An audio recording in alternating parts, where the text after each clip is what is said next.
Hey everyone, welcome back. Today we're going to take a look at a dinosaur that needs no introduction. It's the 2017 Safari Ltd Feathered Tyrannosaurus Rex. I've always wanted to review this figure ever since I started the channel, and finally I have time to get to this amazing figure that Safari Ltd has put out. This figure came out in 2017, which was an absolute banner year for Safari. They had so many amazing figures in that 2017 lineup, and this T-Rex right here was one of the highlights of that set. What sets this figure apart from most T-Rex figures on the market is that this is a beautifully sculpted feathered T-Rex. Up until a few years ago, almost every single T-Rex on the market was done in scales. A few other companies have done their feathered T-Rexes like Collecte, but I think Safari really nailed the feathered look on this T-Rex. So let's talk about the feathers for a bit before we take a closer look at this model. There is no direct evidence that Tyrannosaurus Rex had feathers. Some of its earlier relatives did, like Dilong and Utyrannus, which is the largest tyrannosaurid to be found with feathers, which has led some paleontologists to believe that if a large tyrannosaurid like Utyrannus had feathers, there is a possibility that Tyrannosaurus Rex could also have feathers. There are a few skin impressions found with some T-Rex specimens. They include some impressions from the neck, the hip region, and the tail region, and these impressions are very small, from a couple centimeters to maybe a couple inches. Now that doesn't mean T-Rex was totally covered in scale. We will need a much larger skin impression find to determine whether or not this animal was fully scaled or partially feathered. If you take a look at some of the larger mammals living today, like elephants and rhinoceros, they have very little hair compared to smaller mammals. And usually the bigger you are, the less outside insulation you need. So maybe because T-Rex was so much larger than Utyrannus, it didn't need a coat of feathers, and maybe it even had a partial coat of feathers. There was actually a study conducted on rhinoceros that ones that lived in a shadier environment had a thicker covering of hair of rhinoceros that didn't. So maybe there are some species of Tyrannosaurus Rex that lived in different environments that could have had different levels of feathering, but we would need to find a lot more information and understand more about the environment to make that determination. And that's what makes dinosaurs so special. There's so much that we do know about them, and there is a lot we don't know about them, and that's part of the magic of these amazing animals. So with all that feather talk out of the way, let's take a closer look at this fabulous model. And let's start off with a couple of quick measurements.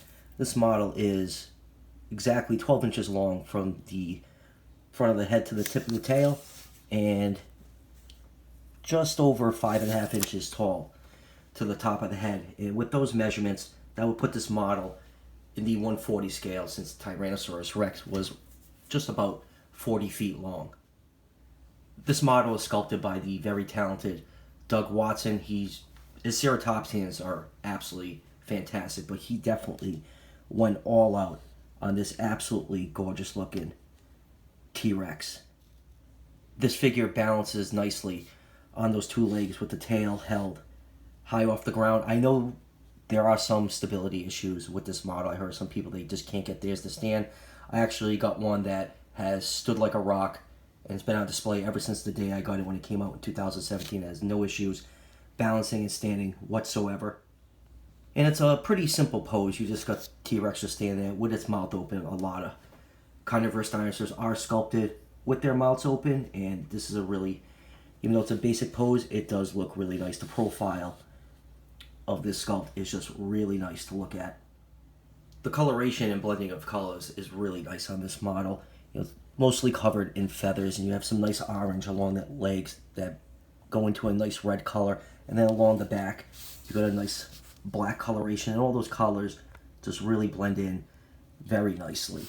Really like the color scheme on this T-Rex. So let's pull it in a little bit closer and take a look at that fabulous head sculpt. And this is a really, really nice T-Rex head. A lot of times when you see some of the other T-Rexes from other companies, the skull is very shrink wrapped, and there's no shrink wrapping on this. You can't make out the anorbital fenestra or the orbit, which is pretty common on other T-Rexes, especially if you look at the design of the Jurassic Park style T-Rex. There's a lot of fine scale detail along the snout and the lower jaw, and then it just blends right into feathers just before the eye. And the eye is done in a nice yellow color with a black pupil, and you got some of those bony marks on top of the T-Rex skull highlighted in red, and you have a couple slash marks along the side of the jaw. You really don't see any, I'm going to call it, dino damage on any of the safari figures, so I think this was a really cool touch, because there is a lot of evidence that T-Rex suffered injuries at the hands of other T-Rex. For example, the skeleton of Stan has a few bite marks along the top of its skull, which were made by another T-Rex. And speaking of Stan, I actually have a cast of the first rib of Stan, and it actually has a tooth mark from another Tyrannosaurus Rex. So we're going to cut to that really quick, and I'm going to show you what that looks like. And here is the first rib bone from the specimen known as Stan. You can just see how big this bone is. That would be roughly about this area right here on Tyrannosaurus Rex. And if you go down the rib right here, there is a tooth mark. Let me just zoom in on that. That was made by another Tyrannosaurus Rex. And I actually have a T-Rex tooth right here. This is a big tooth. I think this tooth is about 10 inches long. It includes the root. I'm sorry, I'm trying to do this one-handed. You can see where another tooth would be growing alongside that root when this tooth broke off or needed to be shed. And as you can see, the tip of the tooth fits in perfectly with that injury along that rib. So there's a lot of evidence that T-Rex did fight among themselves, be it for mates or territory. But very cool that Safari included these slash marks on both sides of this T-Rex. I think it makes this model look very, very unique. Alright, getting back to the head, you can see the teeth are beautifully painted and individually sculpted, even on both sides. And you got the mouth detail is really, really nice on this figure. You actually can see, you don't see this on too many dinosaur models, you actually have the nasal passages sculpted in. There's only very few models I've actually seen this one. Right off the top of my head, the only other one I've really seen this on is the Eofauna Giganotosaurus. So that is an amazing touch to have that included on the back of the mouth like that. And spinning the figure around, you get a nice look at the front of the head, and you get a nice binocular vision on this T-Rex. This looks absolutely amazing from the front. And you can see the feather detail is done really nice along the back of the head. You got this nice plumage of feathers that are done in black with red tips. It looks really nice, and then it just transitions into this more of a fibery looking fluffy coating for the rest of the body. And all those feathers are just really, really nicely sculpted. Even underneath the neck right here, there's a lot of fine scale detail. This figure is just absolutely amazing to see in person. There's just so much detail on it. You got a nice shaggy coat of feathers on those very large and powerful hind legs, and the feet are sculpted beautifully. There's so many scale detail along the feet right here, and the foot claws are painted in a nice black color. And you know, these really weren't that sharp in real life because the animal was walking around a lot on high ground, and the tips of these claws would have been worn down. And you flip this T-Rex open, and the bottom of the belly is done in some nice scales, no feathering down here. And the cool part is, when Doug sculpted this T-Rex, you know, this T-Rex looks really thick body compared to some other T-Rex figures out there.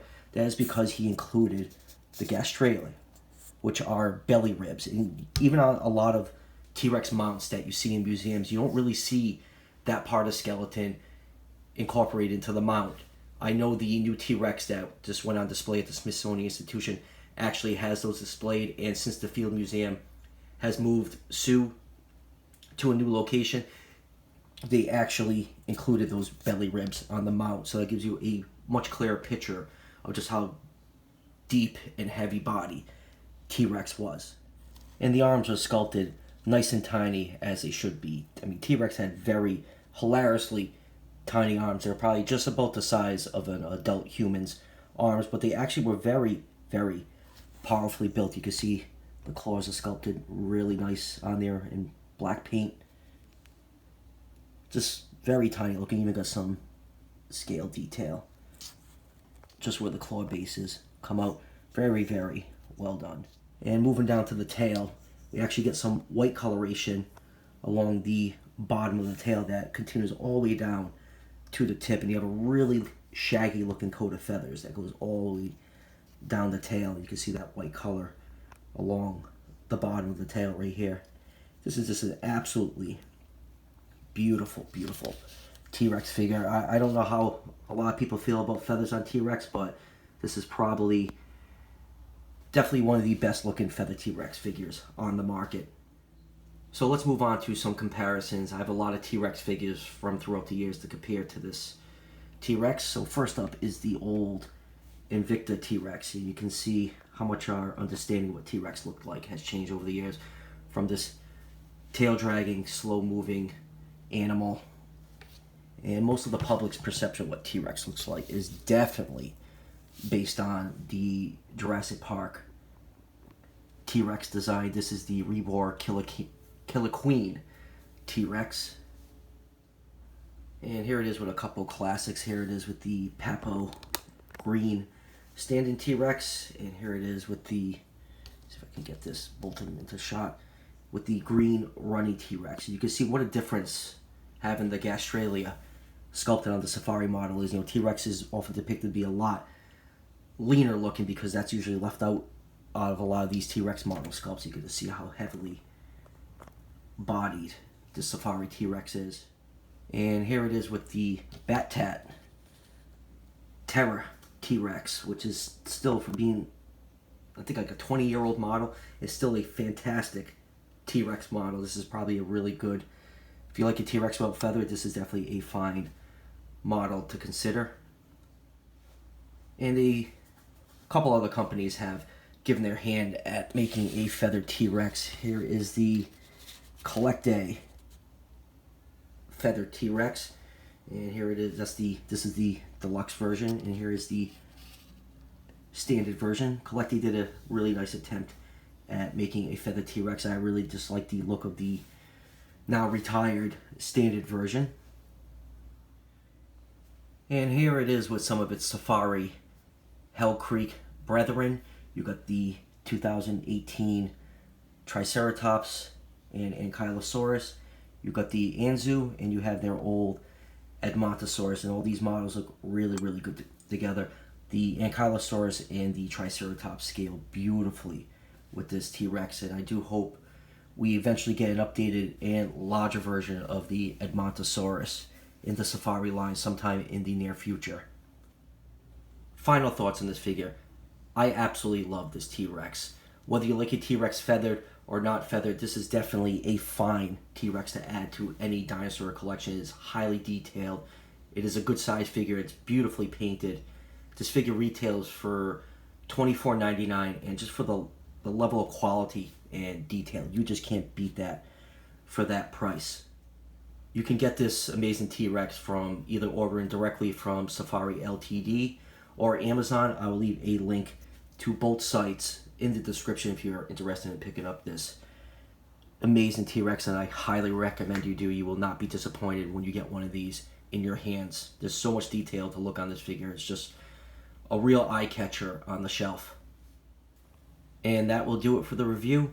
I'm so happy I finally got this review done for this amazing T-Rex. I've always wanted to do this since I started the channel, but there's just been so much new stuff, and I collect so many different lines that this one just kept getting pushed farther and farther back, and it's nice to go back once in a while and take a look at a figure that's been out for a couple of years. And as always, don't forget to hit like and subscribe. Each subscription helps out the channel tremendously, and I will greatly appreciate it. I'll see you guys for the next one.